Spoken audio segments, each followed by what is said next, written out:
On today's episode of Simply Cooking by Chef, I'm joined by my friends Ali and Kevin, a chef and a sommelier. Have you ever wondered what my favorite restaurant dish is? Stay tuned to find out. Cheers.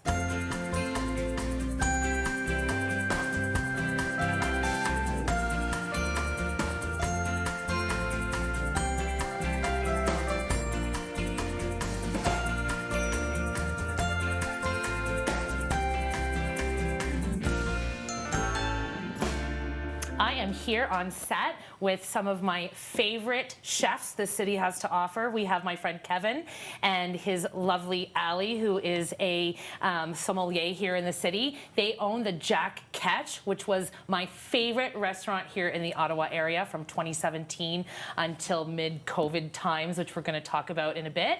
And they are Ottawa food industry veterans, just like me. Even so much that I think Ali and I crossed paths working at the same place like 20 years ago and didn't even know.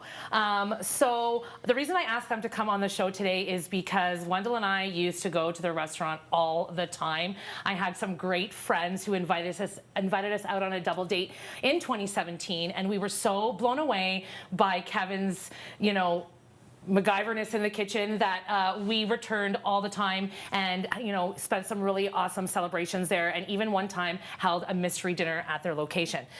So tell us a little bit about what you're going to be making. I know that it's his most famous dish that he is, most known for. And to go along with it, I'm going to be working on a little bit of a prosciutto wrapped chicken. But take it away, Kevin. Tell me what you've got going on here. All right, thanks, Danielle. So what I'm going to make today is a fried Brussels sprout and shishito pepper salad with essentially a Caesar dressing.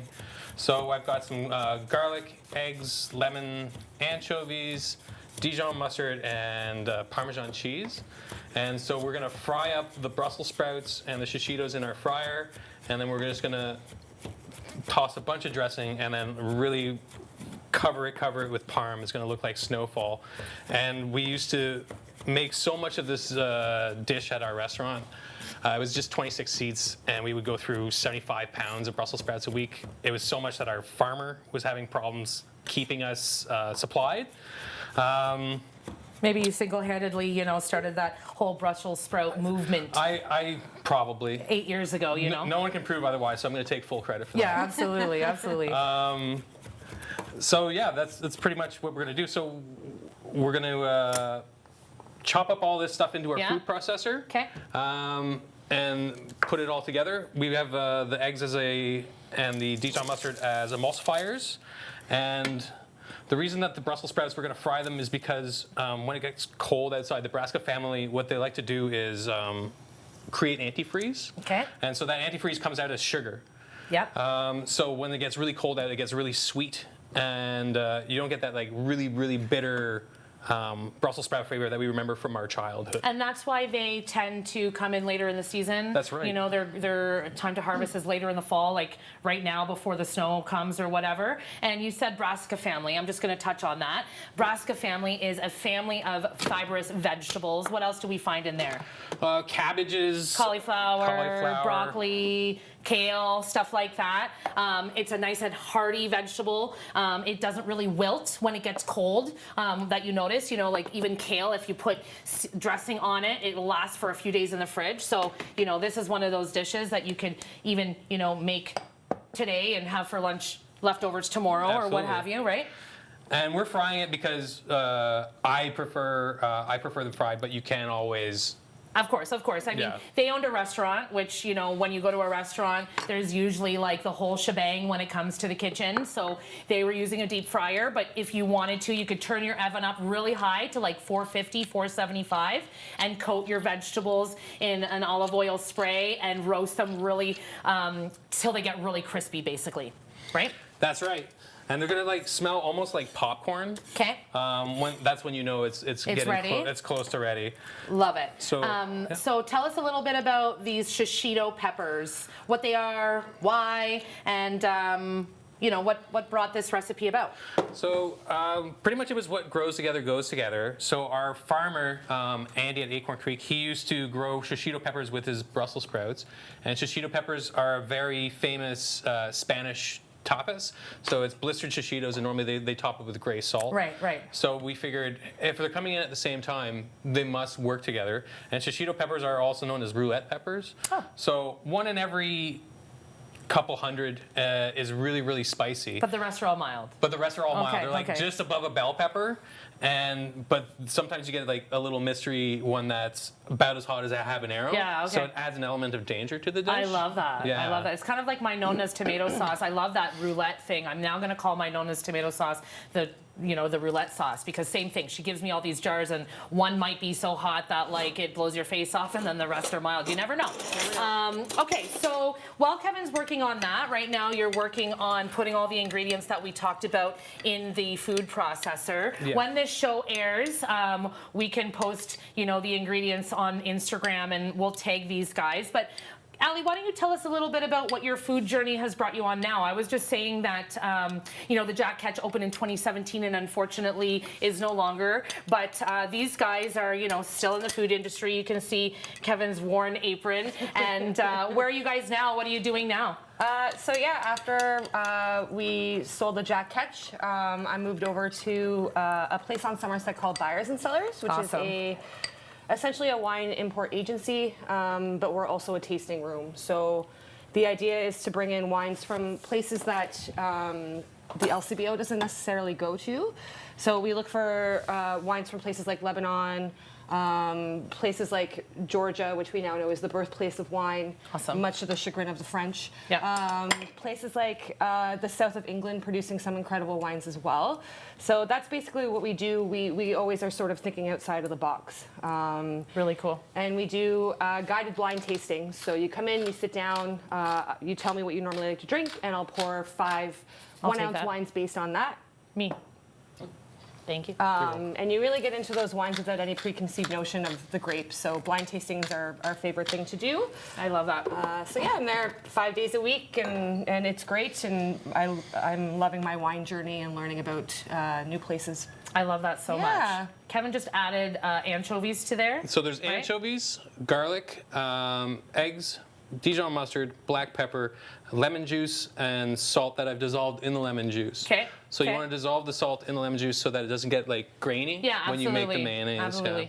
I'm just going to touch on what I'm doing. So when I reached out to them, I already knew in my mind that like the Brussels sprout was probably something I was going to recommend we do on the show. There's a couple other things. I mean, your pudding chômeur was something that like blew me out of the world. And during COVID, actually, they had a little takeout situation. And one of the things that they were offering was this like deep fried chicken in a paper bag, and they would give us the chicken separate from the sauce, and when we got home we would shake it up. Anyway, that is like one of Wendell and mine's memories of COVID. And actually, speaking on that, that's when I discovered Buyers and Cellars. Yeah. Because during that lockdown time, they started selling bags of chips with their wine, and we could order wine to go. So it was a really cool thing. So Yeah. anyway, I thought that pairing something really simple along with this dish that also has like that salty, garlicky flavor would go Yeah. really well. You guys, if you've watched my show before, you know I love prosciutto and anything Parmesan. So I've just laid out some freshly sliced prosciutto. I put some chopped garlic. I'm going to grate a little bit of Parmigiano Reggiano here, wrap my chicken breast, and I'll sear that while Kevin continues to talk about the next steps in his dish. So we've got everything in the. It's going to get a little loud here.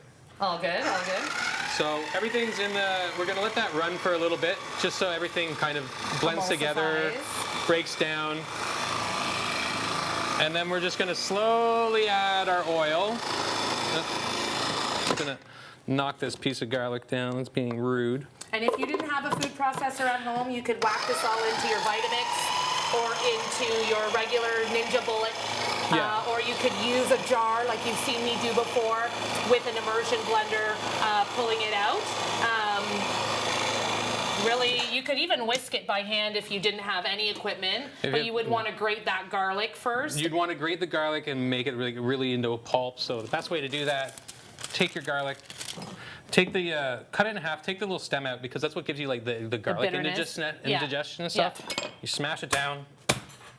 You put a little bit of salt on it Yeah, some abrasion. as an abrasive, and then you just kind of scrape. And then Mary, Look at that awesome trick. You can see.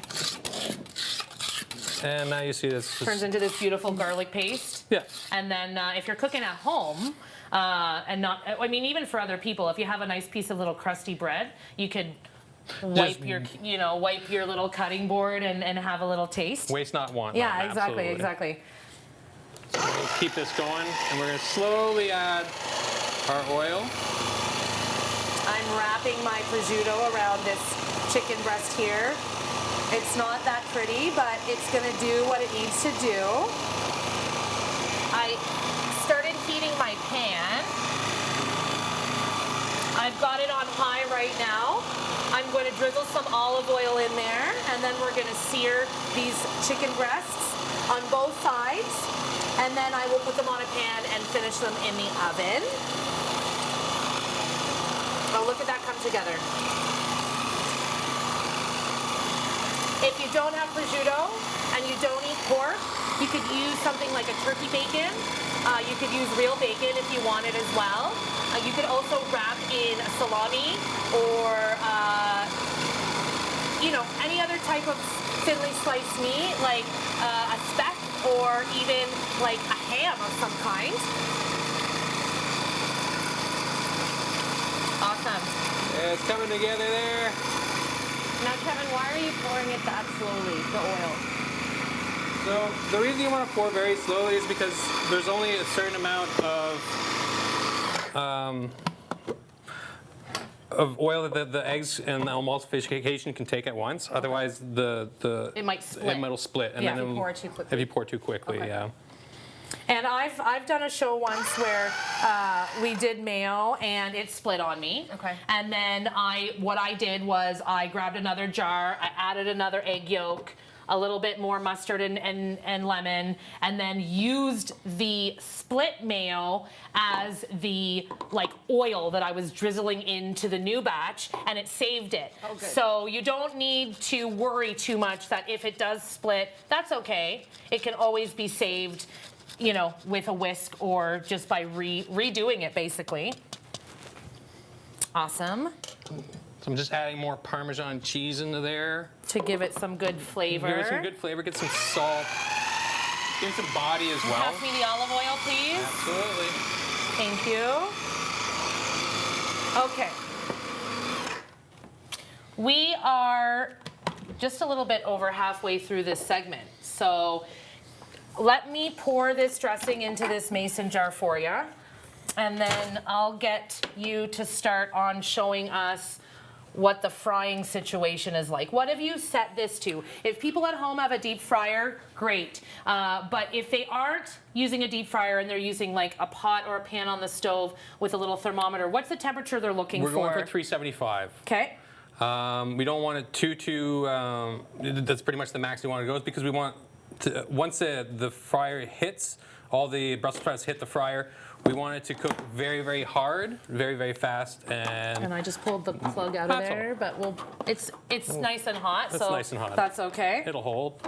Thank And then you. we want it to just, we don't want it to lose too much heat too quickly. Okay. So we want it to set it high because it's going to lose about 10-15 degrees the second That's right, everything as you hits. drop the cold ingredients into the oil, right? Yeah. Okay, cool. And so tell me a little bit about where this came from, obviously you guys had your restaurant, you had your favorite stuff, but is this a dish that came from while you were working there? And then Ali, you too, you're obviously his guinea pig, so when he's testing these recipes, you're the one saying yes or no, and what would you pair with this, or what was your initial thought on this dish? I think the idea was, in 2017, the kale Caesar salad had a chokehold. Yeah. And we didn't want to do that. We wanted to make it a little bit more interesting and a little bit more updated. Right. And that's why we sort of came up with the idea of doing this sort of take on a Caesar salad. Plus, Brussels sprouts, we knew people loved Brussels sprouts. And so we really wanted to showcase them Except in a way. for you wanted to do them in a different way than our Exactly. mom's boiled boiled. them. Exactly. And it was one of the only menu items that when we took off, people got really upset about it. There was only 2 dishes that we had on the menu basically the entire time we were open. One was the pudding chomar. Of course. And the other one was this, with the caveat that we took it off once or twice, and there was an people uprising. showed up at the restaurant and said, I Why came didn't here have for it? the Brussels I sprout salad. came here for the Brussels sprout Exactly. salad. We did have to take it off once because our deep fryer died, and Okay. that was a whole other situation. But we kept just bringing it back because it also is a nice hearty dish as well. Like, I know it's a salad, and we didn't serve it as a side dish. We served it as an appetizer. Right. So yeah, it was nice and hearty and sort of a nice bright way to start your meal off. I love it. I love it. So tell me, Kevin, where you are now. Where are you doing now? Now I'm doing a few things. So I'm the wholesale manager for the Whalesbone Group. Awesome place. So importing fish, shellfish, and all that from across the country, and then we're selling all that to different restaurants and supplying restaurants from here all the way out to Kingston. Awesome. And we're also I've started a new venture called the Good Mornings. Yes, he gave me his business card. Very cool concept. Which is a catering and events business focused solely on funerals. Cool. Yeah. So we my business partner and I and Allie, we thought that, you know, things are hard, and what's a better way to really accentuate people moving on and stuff than Right. you know, a good time, good food. So our business partner Nat Soul, she's a life coach and she's also a death doula. Okay. So she'll get all your papers in order and help you transition. Yes. So So you're feeding people. We're feeding people- like life celebrations, funeral homes, catering like to parties celebrating people who have moved on, or even perhaps people who are still with us who are Exactly. wanting to have one last big celebration. That's We'll right. definitely put the website at the end of the show here and tag these guys. We've just got a few minutes left of this segment, so while Kevin is working on dropping the Brussels and the peppers into the deep fryer, how long do they go in? Do we watch them? We watch them and we are looking for a smell. Okay. And I'm searing these. It didn't get as hot as I want it to, but for the magic of TV, I'm searing these on all sides. I've got my oven set to 375 as well. And once they're nice and seared, I'm gonna move this pan into my oven to finish cooking the chicken breasts all the way through. And then when we come back from the break, Kevin's gonna pull these out of the fryer. We're gonna plate them up really nicely, drizzle with some dressing, and Allie is gonna come at us with a beautiful white wine that she suggests pairing with this. We'll see you guys after the break.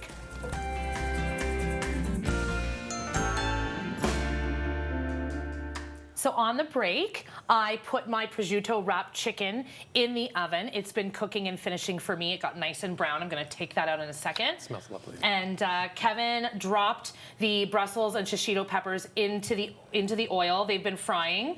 We've got his dressing ready there. And Allie has brought us a beautiful bottle of wine from Buyers and Sellers. While I pull my prosciutto wrapped chicken out of the oven, and I'll get this sliced and plated up. Kevin's going to work on draining. He's going to put the fried Brussels into a bowl with some paper towel so that the oil can drain off. And while he's doing that, why don't you pour us a glass and Absolutely. tell us a little bit about what you brought with you?